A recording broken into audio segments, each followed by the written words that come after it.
Alright guys, it's Lmaster here, and it's time to talk StarCraft. Today we're going to be talking about Protoss SimCity, which is the StarCraft term for building placement and how to correctly place your buildings efficiently for a variety of situations. And the first thing we're looking at here is just gateway placement and different ways to consider placing your gateways. You don't usually want to have them scattered all over your base. They get in the way, they clutter your path, and it's further you have to move the mouse cursor to make units from all of them. So usually we would put them in nice little clusters like this, and you can see here I'm able to easily fit 10 or so gateways in one little space. I'll show a few configurations other on, but generally try to arrange your gateways in a neat manner, sort of pre-plan that and think about that. Now here we're looking at how to protect your mineral lines for vultures. This is a Protoss versus Terran thing.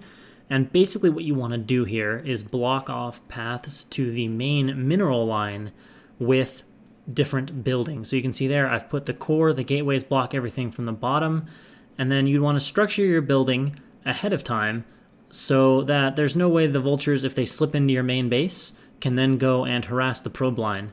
So you'll see here I'm going to build a series of buildings that will deny the vulture's entrance. And to do this, you just need to make sure the buildings touch. As a general rule, if there's any sort of touching, buildings will block larger units like vultures, dragoons, ultralisks, any units of that type. And so here, there, we'll put a building, and then we'll put a Stargate there, and you can see that would be sealed off, and a dragoon or a vulture can now not walk into that mineral line. Now, if you're about to be dropped, you might not want to do this, but for a lot of situations, this can be a nice way of organizing your base so that vultures can't get in and harass your mineral lines. And then another thing I'm showing here that you can think about is pylons at the edge of your base, and this will just extend your vision a little bit further at all times, so you have a little bit more chance to see that incoming shuttle, that incoming drop ship, that incoming drop from Zerg, and be able to defend it quickly and efficiently. Now here we're switching gears and we're just talking a little bit about cannon placement. As a general rule for mineral line cannons, you just want them to nicely cover your mineral line, so you build them in your mineral line, but don't build them right up on the minerals or they will block mining and potentially trap your probes. But you don't want to build cannons to protect workers too far away. You need them close and in that mineral line so that your workers are easily protected and your opponent can't find places to stick units that are out of the range of your cannons but still able to attack your workers. So for most mineral line defensive cannons, you need them in the mineral line, or at least able to cover the mineral line. Now here we're looking at a third base and we're showing how to wall off. This is a PvT thing primarily, how to wall off against vultures. At far bases, vultures travel really fast and your units can't always get there in time, so you need to wall them off. And this is just called building a pylon wall. And you can see here the main fundamental is, again, just the pylons have to be touching. So here I'm going to show you a configuration that you can use to save space right there. You can see that it's placed a little bit down. It looks like there might be a gap there, but it just barely touches here. You can see how it just barely touches the hex of that pylon. And even right there, it's enough to block the vulture. You can see just making sure the corners are just touching, and vultures will not be able to path through that. I know that looks suspicious. It's like, oh yeah, something can definitely walk over here, but we will demonstrate that with a dragoon.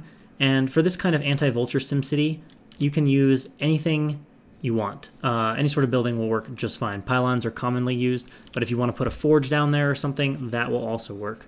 So here's the dragoon, and you can see, try as I might, he just won't walk through there. Now small units like zealots can get through these walls, but the dragoons, the vultures, the other things, blocked off. Works great.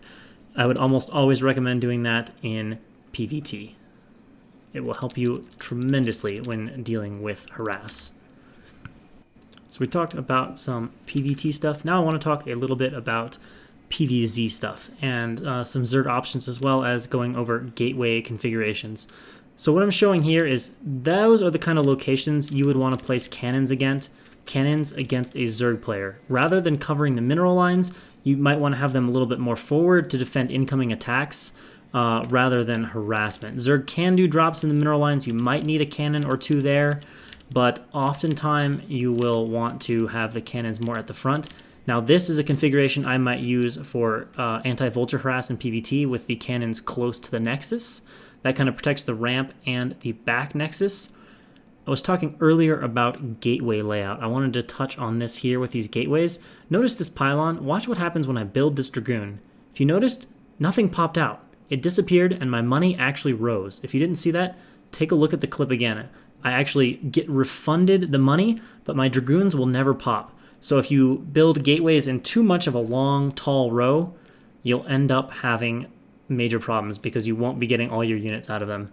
And then here's a simple way, just showing one pylon. If you think about your gateways real quick, there you can just space them out, have a nice ordered way of doing it, and you can get 6, 7, 8 gateways around a single pylon. And then I've misplaced this gateway at the top just to show you what will happen. You do need to be careful about this. Units tend to spawn below the gateway when they have the chance. So you'll see where this dragoon pops here, and it is inside the gateway and it cannot escape. So you'd have to kill that gateway.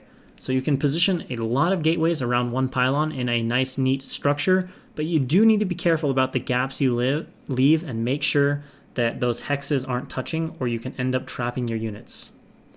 So now we'll talk a little bit in depth about PVZ walls. As a general rule of thumb, you want forge to be to the right of most terrain obstacles and gateways to the left. Those will be the most consistently impassable. Walling is a bit tricky in PVZ, and in general, the mechanics can be a little bit difficult to know what's going to go on with the terrain, even for very experienced players, so it's best to practice these ahead of time. But as a general rule, forge can go to the left of any terrain and gateway to the right. And that was one simple wall you could see I did there. It leaves a little space in the middle, but it's tight on the sides and easily blocks it off. And then pylons you'll find are almost never tight to small units ever, but like pylons next to any building. So right there, pylon probe slips right in, but pylons next to terrain features are sometimes impassable. As you can see here, this probe can't go in that gap. Again, it's just practice, it's experimentation, but that's a general rule. Pylons will often be tight to terrain, but they won't be tight to any sort of building. And then the final thing I'm showing here is always place the gateway above the forge. If the gateway is below the forge, as here or anywhere, small units will be able to path through that and it won't be ling tight. And then the final thing here, I'm showing the reverse configuration of what I talked about earlier, and you can see that it is still tight here, but you can't rely on it. These are general rules, but you'll have to practice maps specifically to figure them out 100%. And as always, if you guys found the video helpful, please smash that like button and subscribe.